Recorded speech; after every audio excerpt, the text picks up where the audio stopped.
Teaching एक ऐसा profession जो बाकी सारे प्रोफेशन को क्रिएट करता है। अगर आपको पढ़ाना अच्छा लगता है, टीचिंग में अपना करियर ढूंढ रहे हैं, तो इस पैशन को प्रोफेशन में आप बदल सकते हैं। आज हम इस वीडियो में बात करेंगे कि कैसे अपने पैशन को आप प्रोफेशन में कन्वर्ट कर सकते हैं। Hello everyone, my name is Sapna Thakur and I welcome you all to our channel. I hope आप सब बहुत अच्छे हैं और अच्छे तरीके से अपने एग्जाम्स की तैयारी कर रहे हैं। आज की इस वीडियो में हम डिस्कस करने वाले हैं हमारे एग्जाम के बारे में, that is NTA UGC net. हमने अपने ऐप पर ये कोर्स लॉन्च कर दिया है, जिससे आप अपनी प्रिपरेशन जरूर स्टार्ट कीजिए। क्या है वो तरीके जिससे आप अपनी प्रिपरेशन को स्टार्ट कर सकते हैं, वो जल्द ही हम आपके साथ शेयर करेंगे। सो वीडियो के साथ बने रहिए। पहले कुछ नोटिफिकेशंस पे नजर डालते हैं।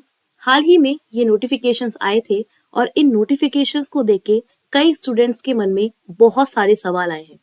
क्या ये एग्जाम है? कैसे इसकी तैयारी करें? क्या एलिजिबिलिटी क्राइटेरिया है?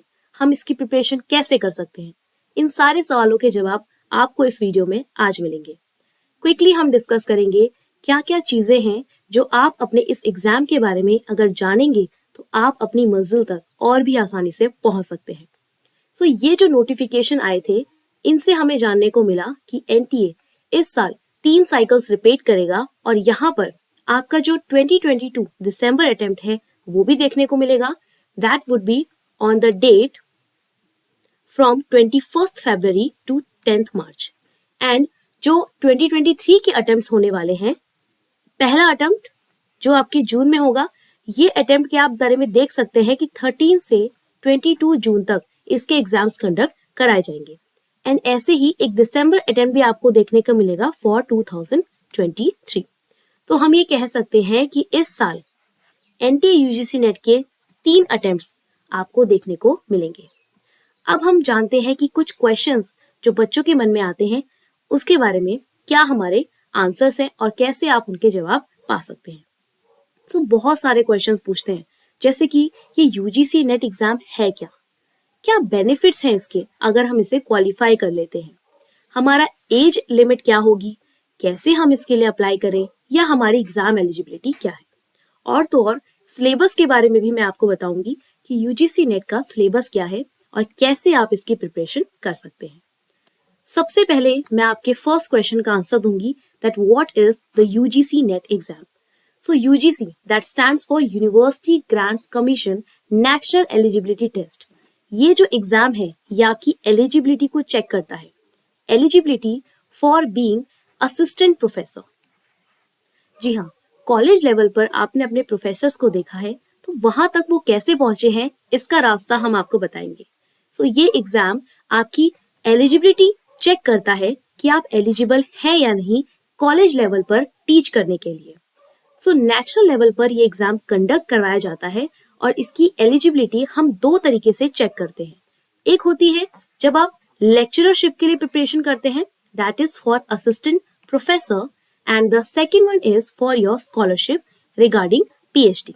आप रिसर्च करना चाहते हैं तो उसके लिए भी आपको यूजीसी की तरफ से स्कॉलरशिप मिलती है, डिपेंडिंग अपॉन आपका क्या स्कोर रहा है मार्क्स में। तो इस तरीके से हमने पहले सवाल का जवाब जो है वो हमें मिल चुका है, that what is UGC NET exam. Second thing is क्या बेनिफिट्स हैं अगर आप यूजीसी नेट एग्जाम को क्वालिफाई कर लेते हैं। तो सबसे पहले तो मैंने आपको 2 बेनिफिट्स ऑलरेडी बता दिए, दैट इज आप असिस्टेंट प्रोफेसर बन सकते हैं। आप किसी भी रिकॉग्नाइज्ड अप्रूव्ड यूनिवर्सिटी में जो यूजीसी द्वारा अप्रूव्ड है वहां पर एज अ लेक्चरर अपना करियर स्टार्ट कर सकते हैं। आप एक रिसर्च फेलो बन सकते हैं, आप एक प्रोजेक्ट असिस्टेंट बन सकते हैं, आप एक रिसर्च एनालिस्ट बन सकते हैं, इस सारे एग्जाम को क्लियर करके। And you can also apply for highly reputed public sector organisations in India. आप एक एंटरप्रेन्योर बन सकते हैं, अपना रिसर्च पब्लिश कर सकते हैं, आप एक नेट फैकल्टी बन सकते हैं, एक ऑथर बन सकते हैं, बुक पब्लिश कर सकते हैं, आप under graduate level, post graduate level के स्टूडेंट्स को पढ़ा सकते हैं, आप गेस्ट फैकल्टी के रूप में काम कर सकते हैं, आप किसी लैब में एज एन असिस्टेंट वर्क कर सकते हैं, आप कंसल्टेंट बन सकते हैं। So we have so many things to do after qualifying this exam. अब मैं आपको बताना चाहूंगी इस एग्जाम की एप्लीकेशन डेट्स। सो ऑलरेडी यहाँ पर देखिए 29 दिसंबर से ये डेट्स, ये जो एग्जाम फॉर्म्स है ये अवेलेबल हो चुके हैं, जहां से आप यूजीसी की नेट पर यूजीसी की वेबसाइट पर जाएंगे तो वहां से आप अपने एग्जाम फॉर्म को फिल कर सकेंगे। नेक्स्ट इज फीस पेमेंट की डेट है 17 जनवरी। हाँ, लास्ट डेट आप 17 जनवरी लीजिए, 5 PM तक आपको अपने फॉर्म को सबमिट करना होगा। अगर मैं बात करूं एग्जाम डेट की, तो वो ऑलरेडी हमें बताया जा चुका है कि 21 फेब से 10 मार्च तक हमारे एग्जाम्स को कंडक्ट किया जाएगा। एडमिट कार्ड आपको 1 वीक बिफोर मिल जाता है। एप्लीकेशन फीस की बताऊं तो जनरल कैटेगरी के लोग हैं वो 1100 फीस पे करेंगे, EWS and OBC 550, SC, ST and PH में 275। आप अपने एग्जाम की जो फीस है वो debit card, credit card, net banking या ई चालान के थ्रू पे कर सकते हैं। Next is UGC net JRF exam eligibility. क्या एलिजिबिलिटी है इसकी? आप मास्टर डिग्री में या तो आपने पास कर दिया है एग्जाम, या फिर आप अभी अपेयरिंग में हैं, तो भी आप इस एग्जाम फॉर्म को फिल कर सकते हैं, अपने एग्जाम के लिए अपेयर कर सकते हैं। अगर आप ऑलरेडी अपने मास्टर्स कंप्लीट कर चुके हैं तो मिनिमम 55% आपका स्कोर होना चाहिए, जो आपकी एलिजिबिलिटी बताता है इस एग्जाम को देने के लिए। एज लिमिट की मैं बात करूं तो यहाँ पर नेट के लिए कोई एज लिमिट नहीं है, आप जब तक चाहें नेट दे सकते हैं, लेकिन JRF के लिए आपकी जो एलिजिबिलिटी है that is 31 years. But recently यहाँ पर कुछ चेंजेस आए हैं जिसे हम आने वाली वीडियो में डिस्कस करेंगे। सो इसके बाद मैं आपको बताना चाहती हूँ कि अगर आप वेबसाइट पे चेक करेंगे तो हमें ऑलरेडी बता दिया गया है कि करेक्शन विंडो कब ओपन होगी। अगर आपको लगता है कि आपके फॉर्म में कुछ गड़बड़ है या कोई चीज आपने गलत इनपुट कर दी है, तो आप उसको चेंज कर सकते हैं from 19 and 20 January up to 11:50 PM। Second thing is कि जो सेंटर्स हैं कि कब आपका एग्जाम होगा या फिर एग्जाम आपका कौन से सेंटर में पड़ेगा, वो आपके फर्स्ट वीक ऑफ फरवरी में बता दिया जाएगा। अपने एडमिट कार्ड को आप सेकेंड वीक से डाउनलोड कर सकेंगे, और जो एग्जामिनेशन है 21 फेब टू 10 मार्च कंडक्ट किए जाएंगे। एग्जाम के बारे में थोड़ा मैं आपको बताना चाहती हूँ। जब ये एग्जाम कंडक्ट होता है तो आपको मिलता है 180 minutes, 180 minutes which is equals to 3 hours. Exam के बारे में इतना नहीं जानते हैं कि इसमें दो एग्जाम्स, मतलब एक तरीके से दो पेपर होते हैं, that is paper 1 and paper 2। Paper 1 जो कि सबके लिए कॉमन होता है, पेपर 2 जो कि आपका कोर एरिया होता है जिसमें आपने अपना मास्टर्स कंप्लीट करा है या फिर आप अपेयरिंग में हैं। तो 180 मिनट्स आपको दिए जाते हैं जो कि 3 आवर्स है, 3 आवर्स यानी कि 3 घंटे। 3 घंटे में आप इस एग्जाम को पूरा का पूरा देंगे। पूरा क्वेश्चन पेपर आपके सामने एक साथ आ जाता है जिसमें कोई ब्रेक नहीं है, आपको कंटिन्यूअसली 3 आवर्स इस एग्जाम को अटेम्प्ट करना होगा। टाइमिंग जो रहेंगी आपकी एग्जाम की वो आपको आपके एडमिट कार्ड पे मिल जाएंगी, ठीक है। एग्जाम सेंटर और आपका किस डेट पे एग्जाम होना है, हर एक चीज आपको मिल जाएगी। आप अगर वेबसाइट पे चाहें तो ये NTA की वेबसाइट है, UGC नेट की वेबसाइट है, जिसके थ्रू आप इसमें अपना फॉर्म को फिल कर सकते हैं। Second thing, mode of examination. तो मोड ऑफ एग्जामिनेशन इसका है CBT यानी कि computer based test. Online mode में आपका ये एग्जाम कंडक्ट किया जाता है। ऑनलाइन आपके सामने स्क्रीन पे क्वेश्चन पेपर आएगा और वहां पर आपको अपने आंसर्स को टिक करना होगा। दोनों एग्जामिनेशन में, मतलब दोनों जो पेपर है इसमें कोई ब्रेक नहीं होगा, कंटिन्यूअसली आपका एग्जाम यहाँ पर होगा। अब ये जो एग्जाम पैटर्न है, तो पेपर 1 जो है which is common for everyone, 100 marks का क्वेश्चन पेपर आपके सामने आता है। 50 क्वेश्चंस आपसे पूछे जाते हैं एंड हर एक क्वेश्चन 2 मार्क्स का है, तो यानी कि 100 मार्क्स हो गए आपके। इसका ड्यूरेशन है कंप्लीट 3 आवर्स, दोनों ही मिला के सारे क्वेश्चंस करने कंपलसरी है। पेपर 2 की अगर मैं बात करूं, 200 क्वेश्चंस आपसे पूछे जाते हैं। यहाँ पर 100 क्वेश्चंस पूछे जाते हैं, 200 मार्क्स आपको मिलेंगे। 100 multiply by 2, her question 2 marks का होता है। ये पेपर जो है आपका MCQ बेस्ड होगा, ठीक है। टोटल आवर्स आपको 3 आवर्स मिलेंगे जिसमें आप अपने एग्जाम को कंडक्ट करेंगे।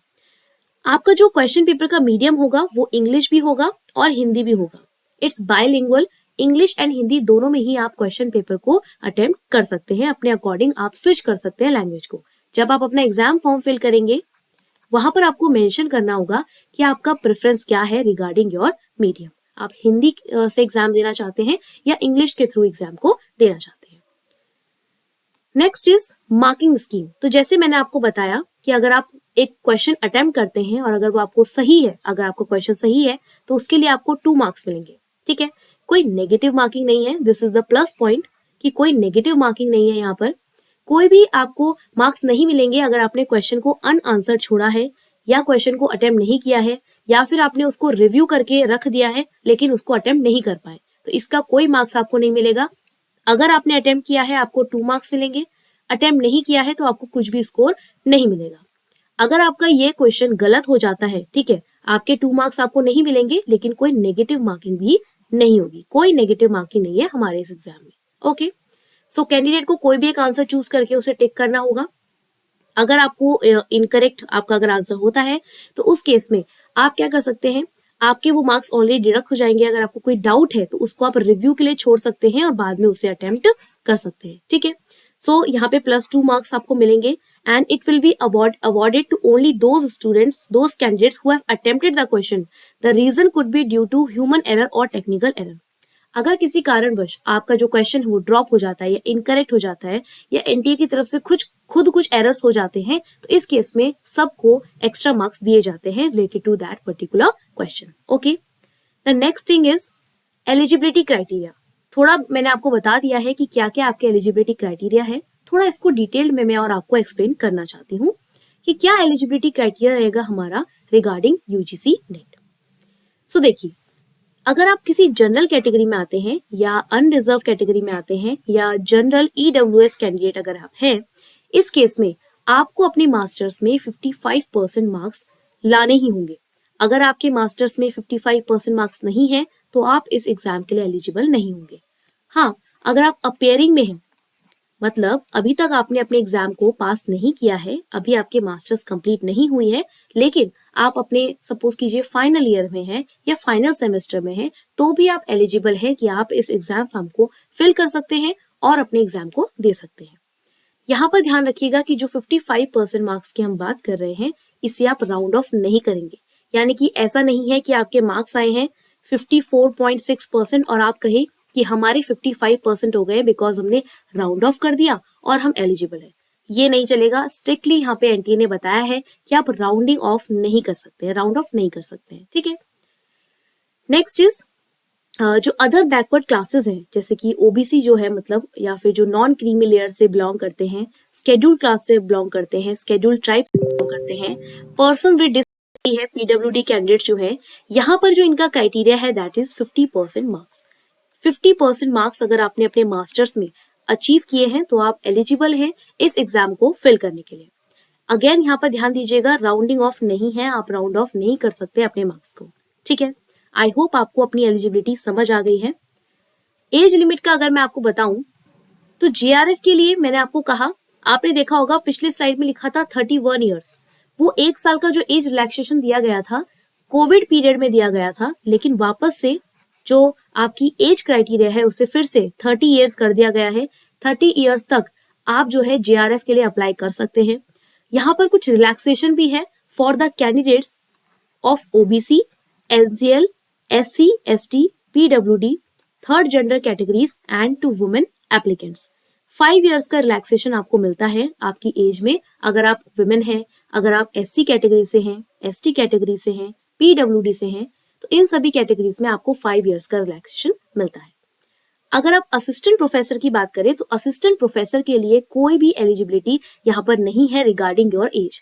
कितनी भी आपकी एज हो आप इस एग्जाम के लिए अप्लाई कर सकते हैं। हाँ, अपर एज लिमिट नहीं है, ध्यान रखिएगा। मिनिमम एज तो हम सभी को पता है कि हम उसके लिए एलिजिबल होते हैं, है ना, तो वो एज तो होगी। तो जेआरएफ के लिए हमारे पास एज लिमिट और रिलैक्सेशन के बारे में बताया गया है, लेकिन असिस्टेंट प्रोफेसर के लिए कोई अपर एज लिमिट नहीं है। ओके, आई होप अभी तक मैंने आपके कई क्वेश्चंस के आंसर कर दिए हैं, जैसे कि यूजीसी नेट एग्जाम क्या है ये मैंने आपको बताया, बेनिफिट्स क्या है इसके, एज लिमिट क्या है। अब मैं आपको बताऊंगी कि इसका सिलेबस क्या है और कैसे आप इस एग्जाम के लिए प्रिपेयर कर सकते हैं। एक चीज मैं यहाँ पे और बताना चाहती हूँ, प्रीवियसली यूजीसी नेट जो है 2 टाइम्स कंडक्ट किया जाता था, यानी कि 2 साइकिल्स इसकी होती थी। एक होती थी इसकी जून साइकिल, एक होती थी इसकी दिसंबर साइकिल। लेकिन फ्रॉम 2020 कोविड का पीरियड जब आया तो यहाँ पर 2020 से लेकर 2022 तक अभी तक ये जो एग्जाम है ये साल में सिर्फ एक ही बार कंडक्ट किया गया है, ठीक है। ये एग्जाम 2023 से कंडक्ट किया जाएगा, जिसमें ये वापस से अपने फुल ट्रैक में आएगा, जहां पे हर साल जो 2 बार साइकिल रिपीट होती थी वही पैटर्न को फिर से फॉलो किया जाएगा। ठीक है, तो ये इन्फॉर्मेशन भी आपके लिए इंपॉर्टेंट थी, so I share this information with you all. अब मैं आपको बताती हूँ regarding our syllabus, very important. किसी भी एग्जाम की तैयारी हम करते हैं तो उस एग्जाम का सिलेबस बहुत ही इंपॉर्टेंट होता है, क्योंकि वो हमें एक डायरेक्शन देता है कि किस डायरेक्शन में हम अपनी तैयारी स्टार्ट कर सकते हैं। वैसे ही जब हम यूजीसी नेट के लिए प्रिपेयर कर रहे हैं तो आप यहाँ पर अपने सिलेबस को हमेशा अपने पास रखेंगे, हमेशा ध्यान रखेंगे कितना पोर्शन आपको पढ़ना है, कैसे पढ़ना है, कितना पोर्शन कंप्लीट हो चुका है, कितना पोर्शन आपको अभी और पढ़ना है। सिलेबस बहुत इंपॉर्टेंट है, तो इस सिलेबस को लेके अब हम डिस्कस करते हैं। सो यहाँ पे अगर मैं आपको बताऊं सिलेबस के बारे में, तो हमारे पास मैंने आपको कहा था 2 पेपर हैं, paper 1 and paper 2। Paper 1 which is common for all, जिसमें आपका जनरल एप्टीट्यूड चेक किया जाता है रिगार्डिंग योर टीचिंग रिसर्च, है ना। और आपका जो पेपर 2 है, जैसे अगर मैं कॉमर्स के स्टूडेंट की बात करूं तो उनका पेपर 2 क्या होगा, कॉमर्स। तो उनकी एलिजिबिलिटी क्या होगी कि उनके मास्टर्स यानी कि एमकॉम में 55% होना चाहिए। वैसे ही अगर कोई मैनेजमेंट का स्टूडेंट है, ठीक है, तो मैनेजमेंट के स्टूडेंट के लिए आपका एमबीए मांगा जाता है कि आपका मास्टर्स बिजनेस एडमिनिस्ट्रेशन से हो। अगर कोई पर्सन सपोज हिंदी से अपना यूजीसी नेट देना चाहता है तो उसका जो एलिजिबिलिटी क्राइटेरिया होगा दैट वुड बी कि उसका मास्टर्स हिंदी में होगा। Same goes with different subjects, English और उर्दू, है ना, different subjects. UGC NET 83 subjects में अपने एग्जाम को कंडक्ट करवाता है। So we have so many subjects, अपनी अपनी एलिजिबिलिटी के अकॉर्डिंग आप इस फॉर्म के लिए अप्लाई कर सकते हैं। ठीक है, पेपर 1 जो हमारा सब्जेक्ट है, journal paper on teaching and research aptitude. यहाँ पर हमारे पास 10 यूनिट्स है रिगार्डिंग टीचिंग एप्टीट्यूड। आपका एप्टीट्यूड कि आप एलिजिबल हैं या नहीं पढ़ाने के लिए, इसको चेक करने के लिए आपका टीचिंग एप्टीट्यूड यूनिट को यहाँ पर रखा हुआ है। Second unit is research aptitude, कि आप जब जीआरएफ बन जाएंगे या फिर आपके पास जब जीआरएफ की स्कॉलरशिप होगी तो क्या आप एलिजिबल हैं कि आप रिसर्च कंडक्ट कर सकते हैं या नहीं। तो थोड़ा नॉलेज आपको रिसर्च एप्टीट्यूड का होना चाहिए, ये आपसे एक्सपेक्ट किया जाता है। Next is comprehension. कॉम्प्रिहेंशन में एक रीडिंग कॉम्प्रिहेंशन यानी कि एक आरसी आता है, 5 क्वेश्चंस यहाँ से पूछे जाते हैं।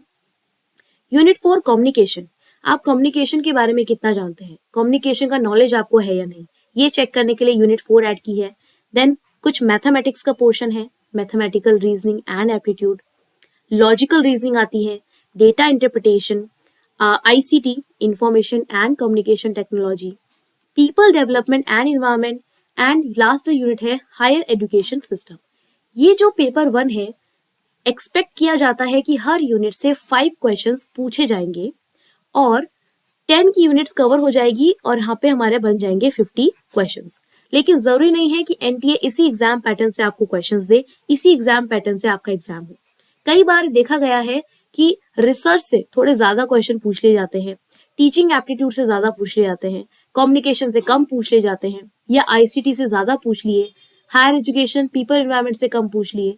इस तरीके के चेंजेस होते रहते हैं, तो अपने माइंड में आप ये फिक्स मत कीजिएगा कि 5 क्वेश्चन ही आपको देखने को मिलेंगे। ओके, अब अगर थोड़ा डिटेल में मैं आपको बताऊं तो पहली यूनिट है टीचिंग एप्टीट्यूड, जिसमें आप सीखेंगे कि टीचिंग कैसे होती है, क्या होती है, क्या लेवल्स है, क्या मेथड्स हैं, ठीक है, क्या इसमें अलग अलग रूल्स होते हैं, क्या लेवल्स होते हैं, ये सारी की सारी चीजें आपको टीचिंग एप्टीट्यूड में सीखने को मिलेंगी।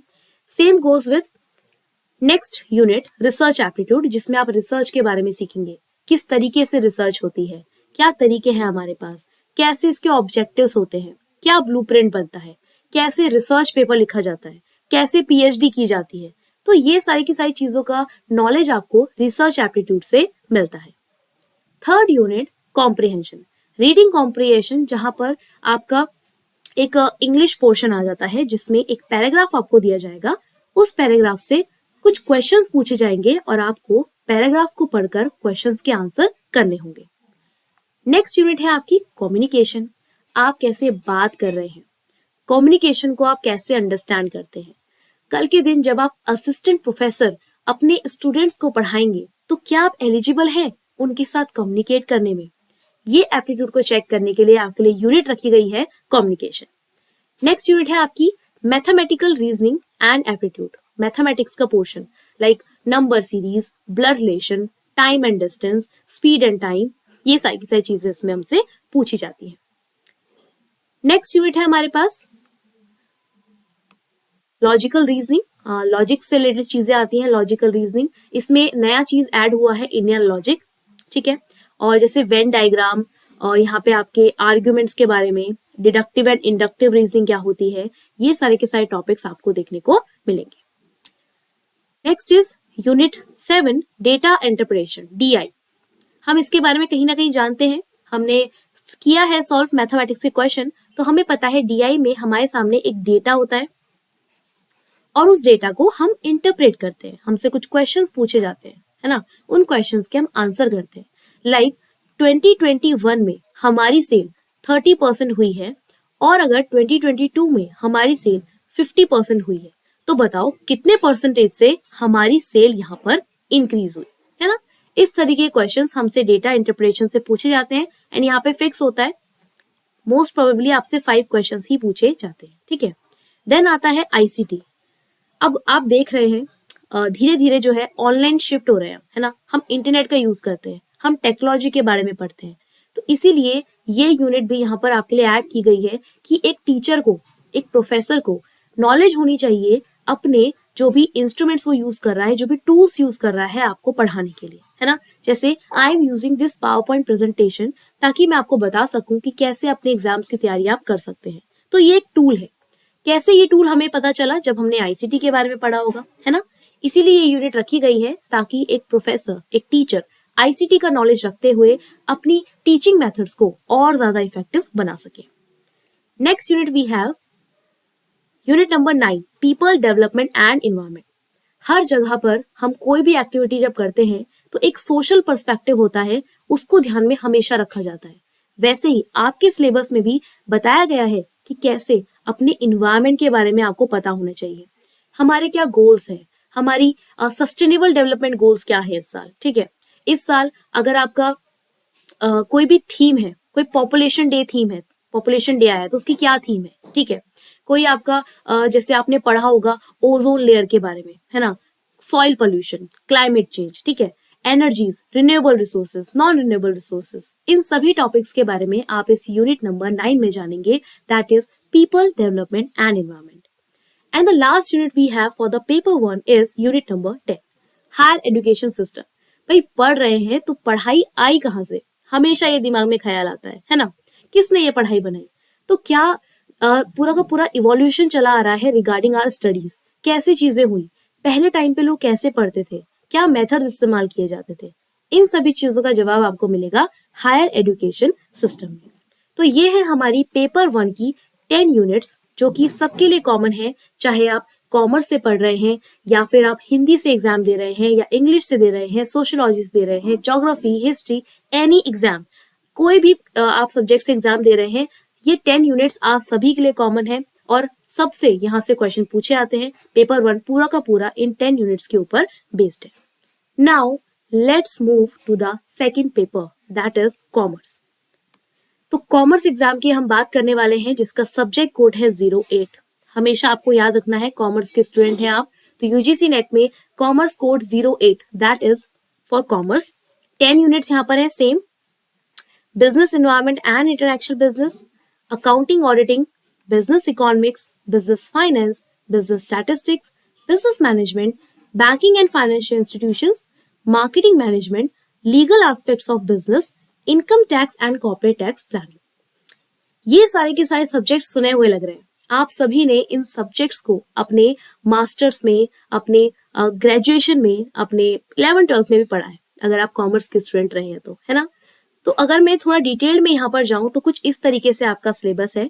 Business environment and international business में कंसेप्ट पूछते हैं आपसे कॉर्पोरेट सोशल रिस्पॉन्सिबिलिटी के बारे में पूछा जाता है कि कैसे हमारा इन्वायरमेंट बिजनेस को इफेक्ट करता है, हमारा जो बिजनेस है वो इंटरनेशनल लेवल पे कैसे पहुंचा है, इन सभी चीजों के बारे में आप इस यूनिट में सीखेंगे। सेकेंड चीज, नेक्स्ट यूनिट है आपकी अकाउंटिंग एंड ऑडिटिंग। बचपन से पढ़ते आ रहे हैं, बचपन से आई मीन क्लास 11 से पढ़ते आ रहे हैं व्हाट इज अकाउंट्स, क्या होती है हमारी अकाउंटिंग प्रोसेस, क्या होता है पार्टनरशिप, रिटायरमेंट, डेथ, कैसे कंपनीज मर्ज होती हैं, कैसे फाइनेंशियल स्टेटमेंट्स बनाए जाते हैं, what is cash flow, what is fund flow, ये सारी की सारी चीजें आप सीखेंगे अकाउंटिंग एंड ऑडिटिंग में। हमारी business economics, how to use your resources efficiently, इस सभी का जवाब मिलता है हमारी इस यूनिट में।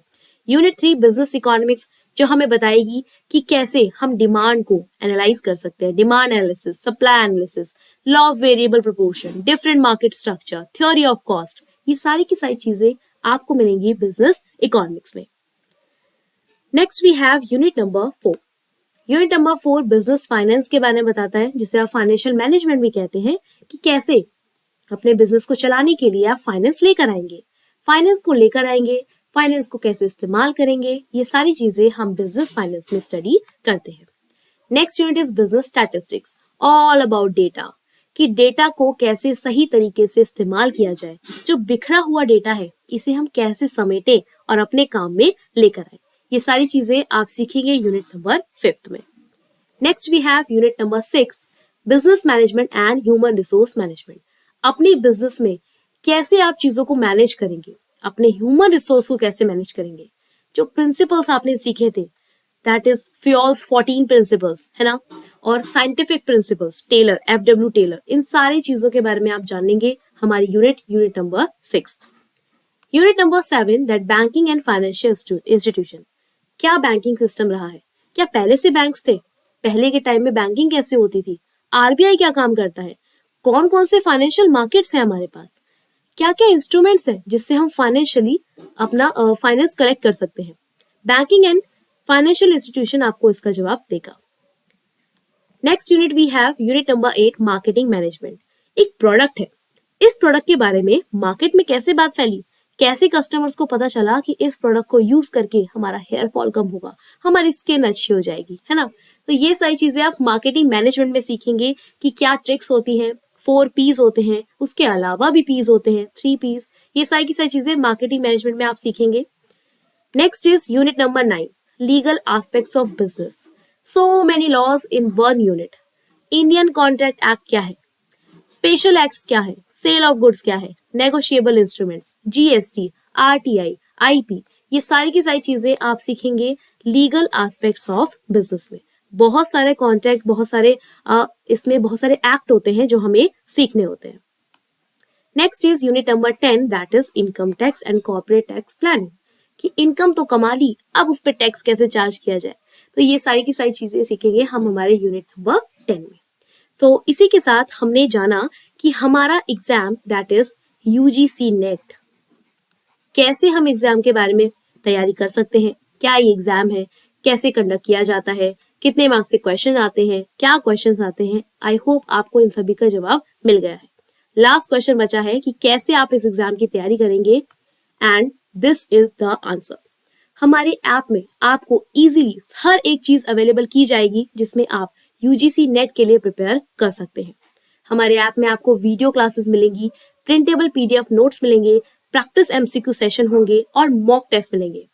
आपको अगर मैं प्राइसेस के बारे में बताऊं दैट इज पेपर 1 और पेपर 2 अगर आप कंबाइनली परचेज करते हैं दैट इज फॉर ₹6,500। अगर आप सिर्फ पेपर 1 के लिए प्रिपेयर करना चाहते हैं तो 1500 आपका चार्ज रहेगा। पेपर 2 यानी कि सिर्फ कॉमर्स के लिए 5500 आपकी फीस होगी। तो जल्दी से जाकर हमारे ऐप पर सब्सक्राइब कीजिए और यहाँ से आप अपनी प्रिपरेशन स्टार्ट कर दीजिए, क्योंकि हमने हमारे ऐप पर UGC नेट का कोर्स लॉन्च कर दिया है। आई होप कि आपको सारी की सारी क्वेरीज का आंसर मिल चुका है और आप जानते हैं कि कैसे आपको इस एग्जाम के लिए प्रिपेयर करना है। सो ये था आज का वीडियो जिसमें हमने UGC नेट के बारे में बहुत सारी इंफॉर्मेशन कलेक्ट करी है, बहुत सारे क्वेश्चंस जो स्टूडेंट्स के मन में होते हैं उसे मैंने आंसर करने की कोशिश करी है। I hope it was helpful for you all. So next video में मिलेंगे कुछ प्रिपरेशन स्ट्रेटेजी के साथ। तब तक के लिए keep studying and keep revising. Bye bye students, take care.